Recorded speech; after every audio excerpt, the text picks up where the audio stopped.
Hello, and welcome to the webinar, Getting Ready for the Post-Pandemic Holiday Shopping Season. My name is Megan Billingsley, and I will be your moderator today. Before we get started, I have a few housekeeping items to share with you. At the bottom of your screen are multiple application widgets you can use. All the widgets are resizable and movable, so feel free to move them around to get the most out of your desktop space. Please note the slides will advance automatically throughout the presentation. To enlarge the slides, click the Enlarge Slides button located in the top right-hand corner of your presentation window. We encourage you to submit questions at any time throughout the presentation using the Q&A widget. We will try to answer these during the webcast, but if a fuller answer is needed or we run out of time, it will be answered later via email. Please know we do capture all questions. Finally, following the presentation, you will be able to access the on-demand recording of the webinar using the same link from today's live event. So let's get started. Please help me welcome Molly Seitel, Vertical Strategy Lead, Retail and QSR at InMobi. InMobi is a mobile marketing platform that powers advertisers and publishers' growth with high-impact experiences and innovative solutions that help them activate their audiences and drive connections with today's consumers. In her role as Vertical Strategy Lead, Molly leads the go-to-market strategies for InMobi's retail and QSR mobile advertising practices. She has extensive experience in media and ad tech and was previously Senior Partner Manager at Walmart Media Group and VP of Global Partner Development at Axiom. We also have with us Lindsay Horrigan, Chief Marketing Officer of Birch Lane, a Wayfair company. In this role, Lindsay is responsible for the brand's evolution and omni-channel growth plans. Prior to Birch Lane, Lindsay was the General Manager of Consumer Subscriptions and Global Head of Consumer Marketing at Bloomberg Media, where she led global marketing efforts for all consumer media products. Before that, she was a Marketing Director at American Express. Lindsay has a BS in Management from Boston College and an MBA from Columbia Business School. Welcome, Molly and Lindsay. We're glad you could join us today. Thank you. So after several years of pandemic-affected holidays, the 2022 holiday season may finally be back to normal. But what will that look like? 2022 still won't look like 2019. Consumers and their behaviors have changed. In addition, the environment has changed with supply chain interruptions, labor issues, and inflation impacting shopping. Retailers can't just fall back on their pre-pandemic playbook to get ready for the holidays. And while they can cull learnings from the last 2 years of retail uncertainty, this year will also require a new approach.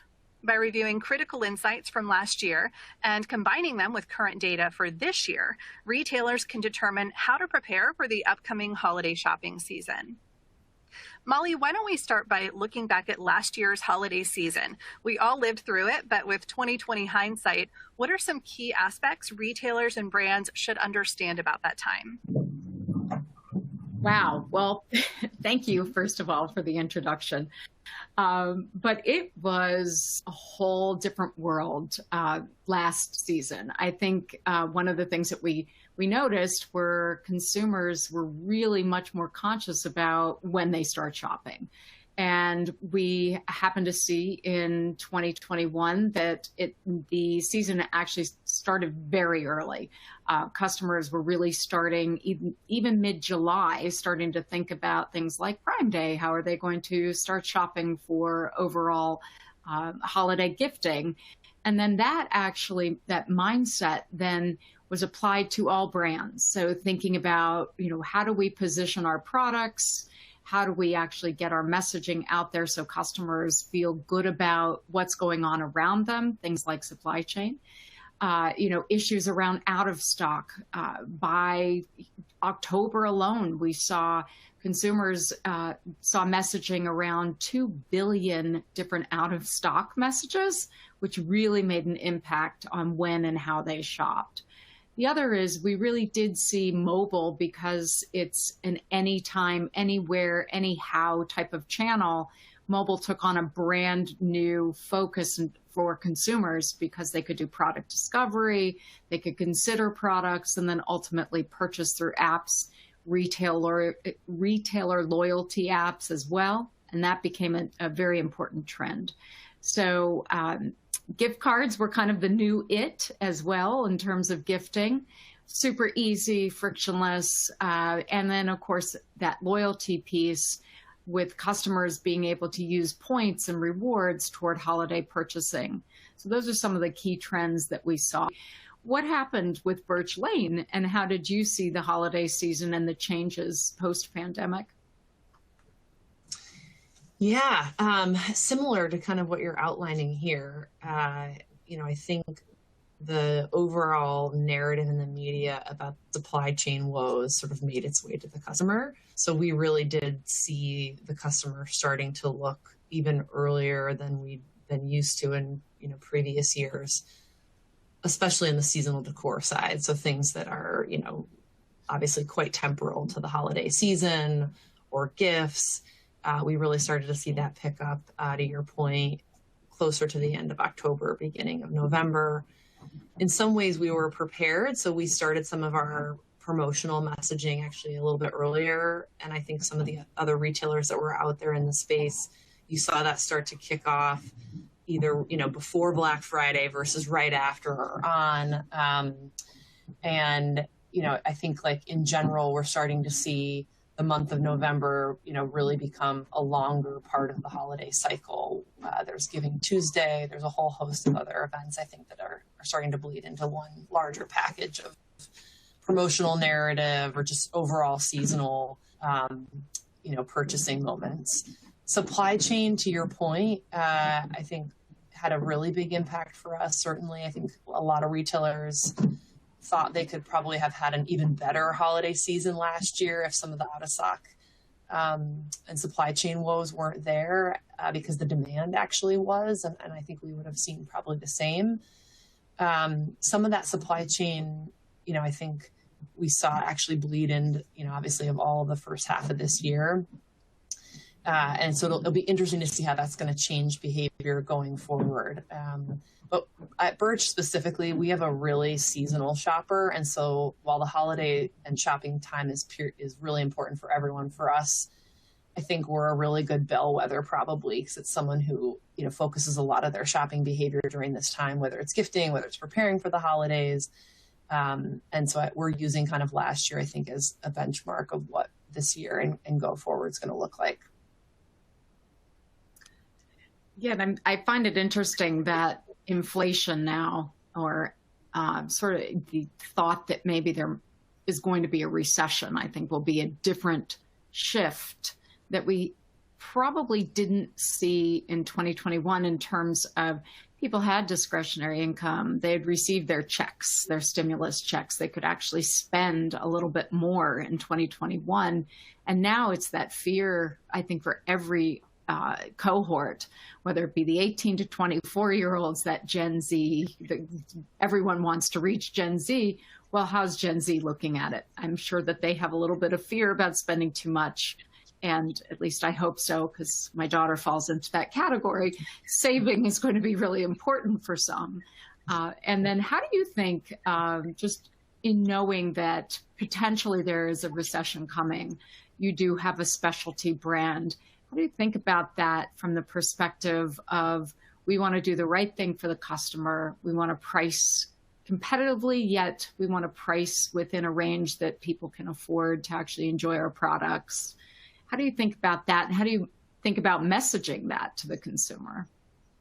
Yeah, I think you're right. In 2021, there was just less price sensitivity overall, probably during the holiday period last year. To your point, there were stimulus checks. The market was in a different place than it was today. So it's probably more about finding the right product and planning to get those products that someone was doing. Whereas fast forward to this year, I think the dynamics are changed quite a bit. And it's less about, less emphasis, I guess, on accessing that right product and when you get it, and more about being savvy given the circumstances. I think, there are both like straightforward ways that you can address that in the messaging, and then more organic ways that should come up in your experience. I mean, for us, it's really, thinking about pricing, holistically, like how do we sort of walk the balance of, making sure the price is accessible and fair given the marketplace and what's going on. but also make sure we're, kind of continuing to emphasize a broader brand narrative. You don't want to kind of get lost in the like discount, price discount, cut this price, because then all of a sudden you're making the entire narrative around the price and not necessarily about the product or the brand. And so it is a really tricky line to walk, particularly for more of a specialty, premium retailer like Birch. We want to make sure we're getting a broader message out there about how, where we fit into the broader landscape of holiday, being a relevant brand during this time, having relevant product during this time, and sort of being top of mind for the customer, to us is sort of first and foremost, just given where we are in the maturity of the brand. There are other like huge, behemoth retailers that are out there where certainly that's sort of a given. They're on the list of places to shop already for the season. Mm-hmm. And so then maybe it becomes more about emphasizing some of those specific promotions or discounts that are going to be away from the customer. But if you're a bit more nascent like we are, I'm going to be thinking really hard about how we balance both those messages. It might mean that we start out with an overarching brand narrative for the brand during the holiday season, but sort of append some of that more promotional or weigh in, value messaging at the end, so that people feel like it is relevant and it's topical and doesn't feel, it feels on point to where the customer's head is this holiday season, which is being practical, which is being, frugal and just thinking about their overall budget. I think anytime you have macro recession concerns, the customer, whether they actually feel them day in or day out, it's in the mindset of the customer. And so you're thinking about it, you're considering it. I think with each sort of move or purchase, they have it kind of in the back of their mind.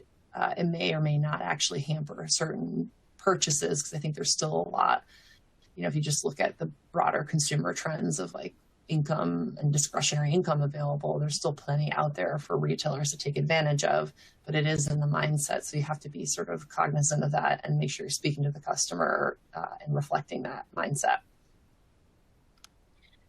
That is great information, actually. And I would imagine that loyalty is really important. Do you have a loyalty program, and how do you actually encourage loyalty signups?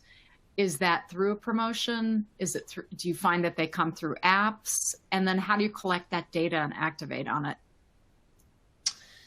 Yeah. So I think, there's the tactics, right? And they, I don't know that they're that unique by brand, and they're probably not that unique, frankly, if you look at even outside of retail, in terms of things you can do to try and encourage, customer retention, repeat, et cetera. But then there's a whole bunch of stuff that I think is just intrinsic to the brand, that I think all, retailers, marketers, business strategists, et cetera, probably sometimes take for granted, which is just, is your brand consistent? Are you showing up in the same way? Are you delivering value for the customer? Does the customer know what to expect? Across the experience. And I think that stuff counts for a lot, right? Anytime we, as a customer, make a purchase, feel like you can square that one away as really positive, it's usually a combination of a whole host of things. They had the product I was looking for. They delivered in the way I expected them to. Their brand was consistent.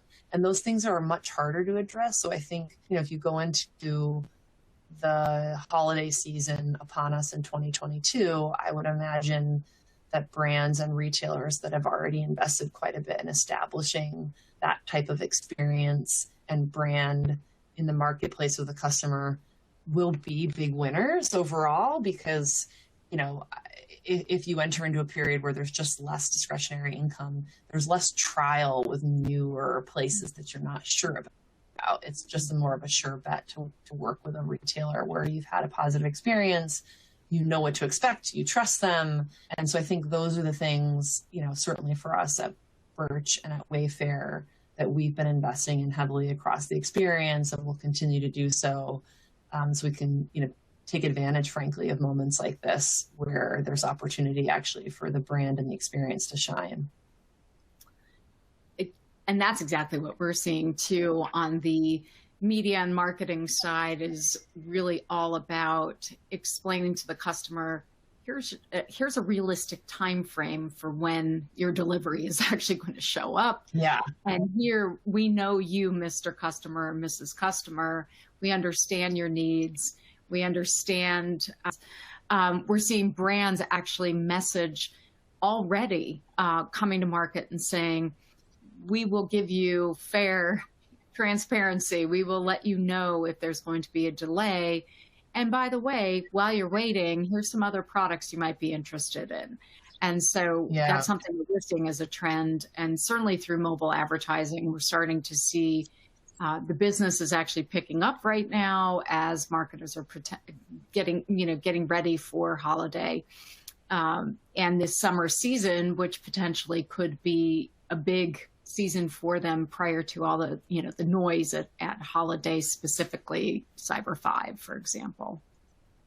Yeah, I think that's one of the big, I was just going to say, I think that's one of the big learnings, like for last holiday, right, is that, the out of stock stuff, I think, put even more pressure on the customer communications aspect, right? You're like expecting this item, in advance potentially of Christmas or any other holiday.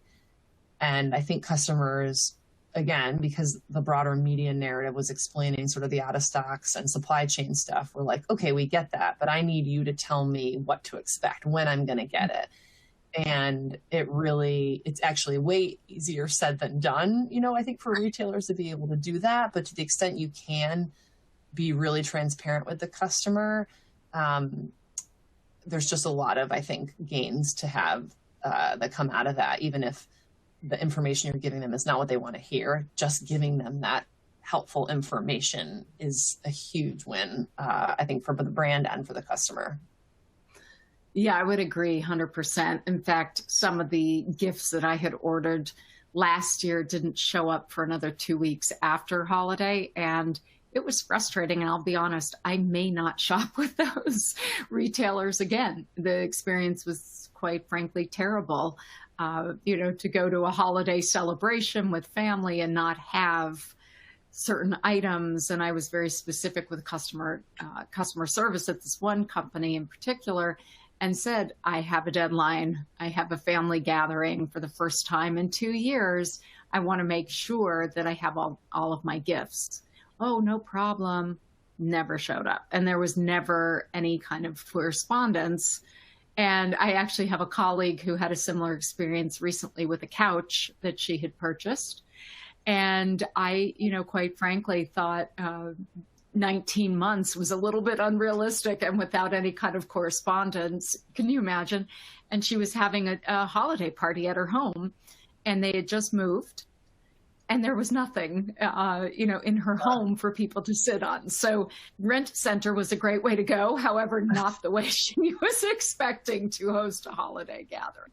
So that was an experience that I think changed people's mind for sure, and hers changed opinions. And that's dangerous, right around the holiday time period. So I'm curious, from the next question actually is about when you're looking at big bets, what are the trends? What do you think is going to happen in 2022 in terms of your category and products? What do you see as being a big bet, big purchase for your season? Yeah, I think for us at Birch and at Wayfair, we started already getting at this a little bit in a previous discussion. But for us, given the macro kind of recessionary environment, we are thinking about how we can prepare for that. I think there's like a couple dynamics that are going to be at play.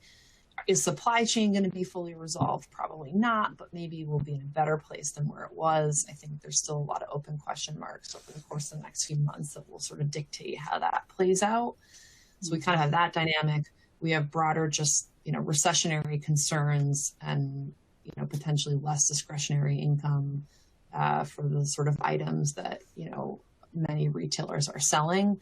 But at the same time, to the point you have here on the slide, we are expecting that sort of the broader COVID narrative of not gathering together will be essentially gone. And so we are expecting customers to being prepared for bigger gatherings. And so on one hand, we're expecting to see some increases to just all of the different products that you would associate with getting those gatherings together, whether it's, for parties or gifts. We're expecting that to kind of be at full bore, just given that we won't have some of the broader COVID concerns out there. So how that marries with sort of broader discretionary pullback, I think is going to be interesting. It may end up being somewhat of a wash.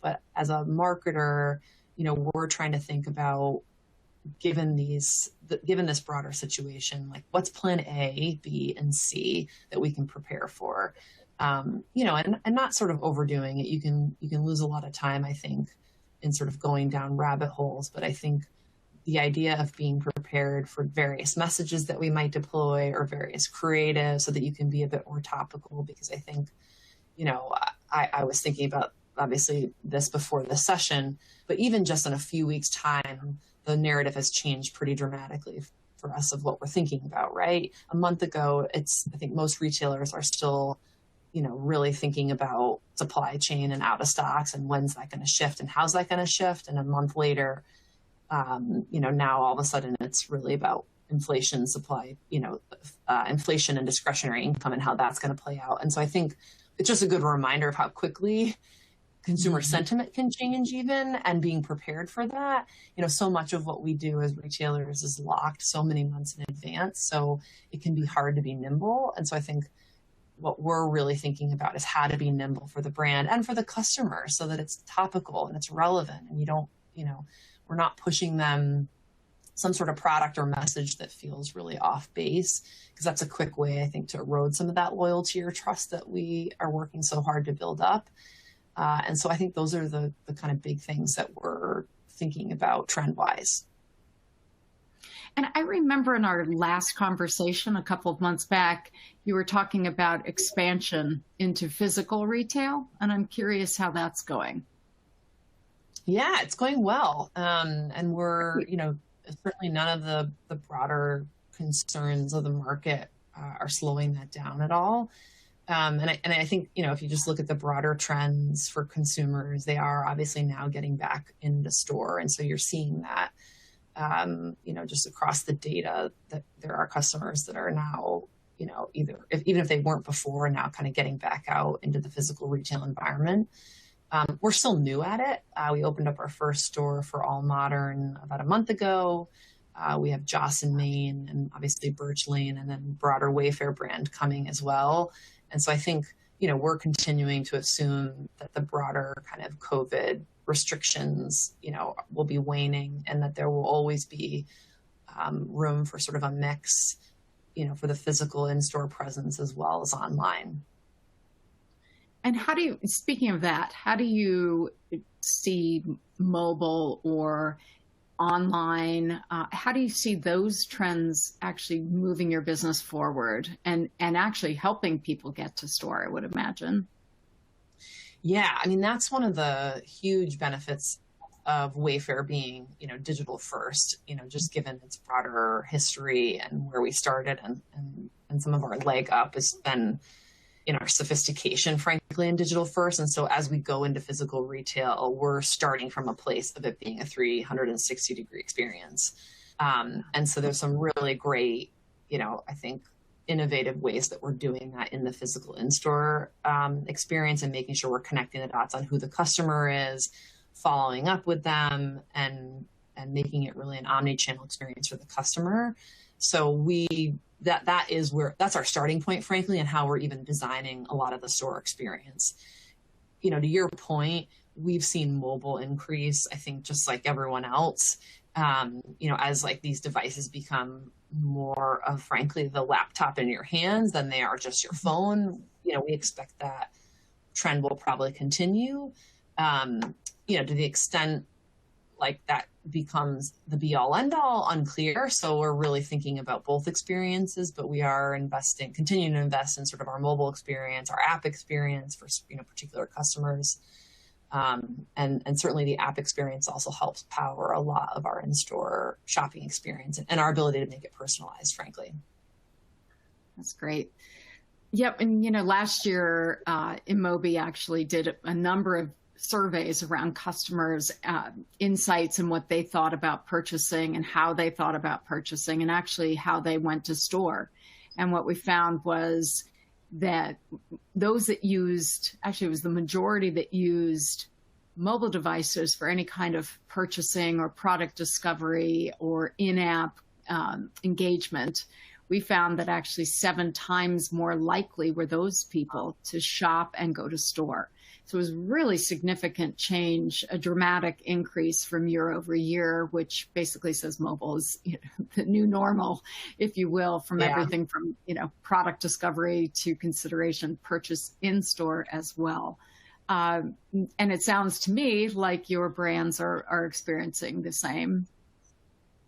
The other is, and I'm just curious, how do you use, you mentioned physical and digital sort of becoming one. How do you use that data then to influence any of your marketing efforts? I know pricing we talked about earlier, but in terms of customizing messaging, are you really personalizing? We know where this person is. We know that they're going to be 6 miles, let's say, from from a store. How are you using marketing to actually influence foot traffic? Yeah, we are. I mean, and exactly the way you laid out, like the geography, I think is the biggest input, frankly, into doing that. I mean, we have early indicators that there are just customer subset types that are more likely to be someone who wants to go in store.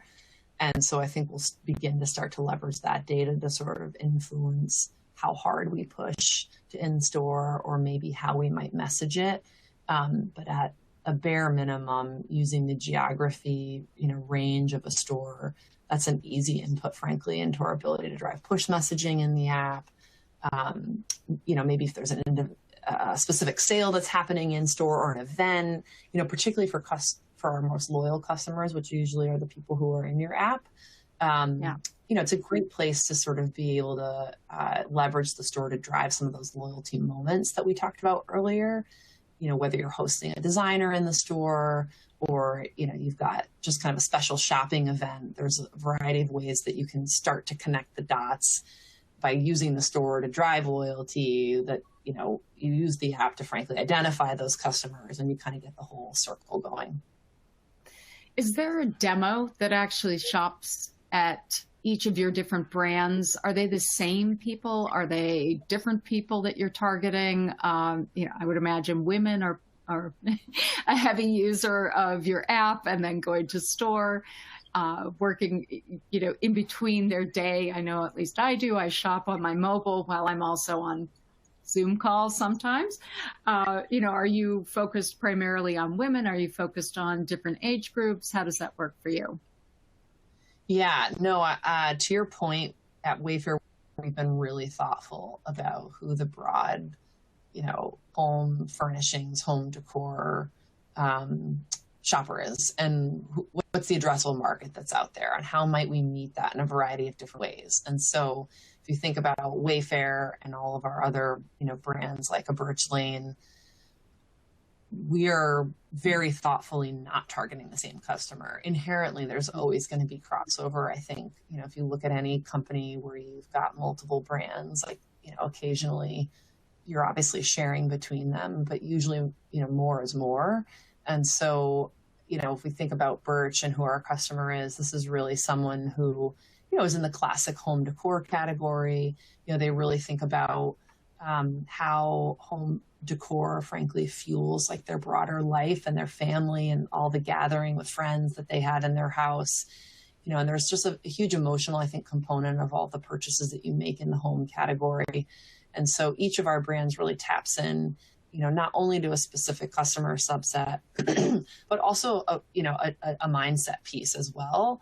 And so there's style differences, there's customer differences, there's mindset differences, and then we're really working to make sure the brands, show up and target each of those very specifically.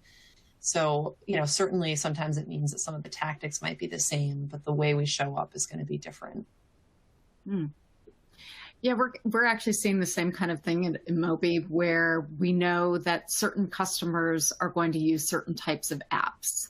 And so we're, one of the new strategies that we're taking on for holiday is really called app bundling. So identifying customers or what we're calling curated audiences that are addressable and use certain types of apps and which ones. And so we're thinking about it differently as well. So it's not just, home decor. No, it gets a little bit more specific. Is it high-end luxury shopping? Is it a deal hunter who's looking for home decor or furniture?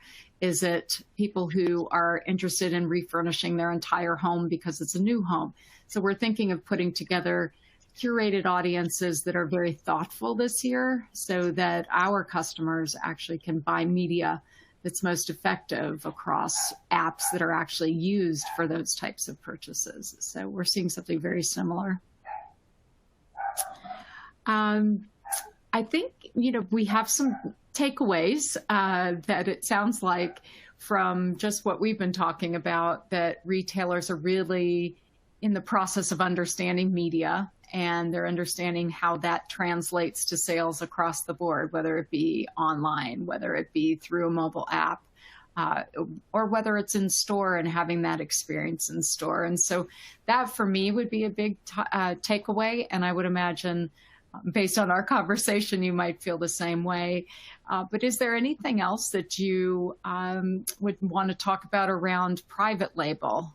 This is something that we're also seeing, is that now private label is becoming so important at this holiday timeframe, especially because of supply chain and potential inflation. I'm curious if you have your own brands specifically, and as those private labels are actually being messaged and marketed, are you seeing them take on, the adoption that I think retailers are expecting and seeing now? Yeah, I mean, at Wayfair, certainly we have, a few of our own, private label and house brands that have been quite successful on the site. And I think, to the earlier point about consistency and just like, how the brand looks, how it shows up, and ability to be in stock, I think has been a big success piece for Wayfair. At Birch, we're a bit more of a premium overall retailer, and so everything really is under the Birch Lane brand. I think we are looking at some partnerships with other brands to bring in, so it's just a different moment in our maturity of what we're trying to do. But certainly, like if I just look out to the broader, marketplace, obviously many bigger brands have, or retailers overall have had success with private labels, just gives them a little bit more control. And I think retailers that have got sort of a built-in customer base with loyalty, with trust and understanding of what the brand can deliver, they're able to sort of parlay that into whatever the private label is for the product, and have quite a bit of success doing that. Excellent. Well, I think we're ready for some questions. Let's see if we have any in the chat. Yes. Actually, I just wanted to say to both of you, this has been a very eye-opening conversation on the data-based insights that create that blueprint for brands and retailers to have a successful holiday season. But as you mentioned, we do have some time left for questions. And our first one here says, are there any macro trends that you anticipate will influence messaging? I mean, I can take that one. This whole conversation has really been around how especially brands are going to focus on messaging individually, personalized messaging, the macro trend obviously being inflation and then potential recession, and how marketers are really going to be thinking thoughtfully about how to address those different potential macro trends that will really influence shopping this year. I would also say early shopping is, I think that's going to be a big trend to see throughout the holiday season again, that sales, as well as using that personalized information, will actually drive more sales earlier rather than people waiting for Cyber 5 again. So those would be my macro trends. Lindsay, any thoughts? No, totally. Yeah. And I think like the headline is like, to me, I'm thinking about is like, how big will the promotional situation get? How long and how extreme are the discounts? And then, for myself, I'm just trying to figure out how we'll navigate that, and like, what's our brand's point of view on showing up in that sea of, already a very promotional time period. Excellent. Thank you so much. Our next question here says, are there some specific actions that brands and retailers should be taking to ignite this holiday?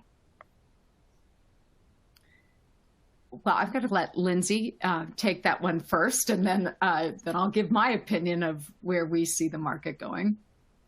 Yeah, I mean, I think just flowing off the last one, like if you're not thinking about how you want to show up during this promotional period and whether you'll be promotional and how strong, like that's a missed opportunity, because I think that's kind of the first one. And then I think the second one is, it's been a bumpy last few holiday periods. And so, I think one, tactic or strategy to really think about is like how you speak to this broader narrative of the holiday season and getting people together. And I anticipate it being somewhat emotional, just given, kind of the look back on what people have gone through with COVID. And hopefully, I think we anticipate this being a more normalized holiday period. And so, how your brand is going to actually message against that, how do you speak to this broader moment of people coming together? I think that's one of the other sort of action items that, all retailers should be thinking about. Yeah, I mean, we see it from our point of view, being in mobile for over 15 years or just about 15 years now, understanding that customer is super important, and the ability to actually have a message that resonates is even more important. And so we're measuring that on the back end at Amobi, and we are identifying certain cohorts like to be spoken to very differently. And so activating campaigns around that Gen Z, for example, who we know only 16% of them actually go to store. So how do we recommend to our customers big, flashy creative that makes sense during this very noisy period? And we have a couple of tactics that we suggest, and that again goes back to the app bundling and really finding those unique places where people are looking for information, they're doing discovery, and then they're going to consider and make that short list based on what their budgets are. We actually find that cohort is amazing. It's like almost 60% of them actually are using mobile to purchase. So it makes sense to speak to them in a way that is unique and authentic. Video's been super successful with that particular cohort. And then you look at the 35 to 54-year-olds and you see that a little bit more branding is necessary at first. They probably have a little bit more discretionary income than that 18 to 34-year-old or 18 to 24-year-old cohort. And they actually are looking for more of a product assortment. What are you going to show me that resonates the most? And are you using my purchase history to know what I bought in the past? How does that speak to customer service? How is that unique to me in an experience? So all of that wrapped into a different mindset, actually. And that would be a very omni-channel focused message. So we're finding that people do shop in store as a result of seeing mobile ads, for example, and especially women. And they're looking for loyalty benefits. They want to know exactly what they will get if they sign up for a loyalty program, if they actually install an app from a retailer. And those are really important components of ad campaigns that we see as being effective. And then again, it goes back to that, where are they? Are they in games? Are they looking at social? Are they looking at news or weather types of apps, and gathering that type of information and then speaking to that actual contextual targeting that makes sense to them. And something that we really found very interesting was that about in that 54 plus range, actually, we're seeing the majority of people go to store. and that they are responding within a 5-mile radius. They are responding to location-based ads. And so that was very interesting for us to identify last year, and we see that as a trend now, is that location-based is becoming very important. And that would be coupled with where these people are shopping, which retailer, again, the product assortment, what's unique about it. So we're seeing in that particular cohort that messaging that's very branding oriented, very specific, that works the best. And it also helps drive foot traffic for the retailer. Definitely. Excellent. Excellent. Thank you so much. With that, we are all out of time for today. Molly and Lindsay, thank you so much for providing this wealth of information. And we also want to thank you, our audience, for joining today's conversation. As a reminder, today's webinar will be available on demand, and you'll receive an email with a link for continued access. Have a great day, everyone.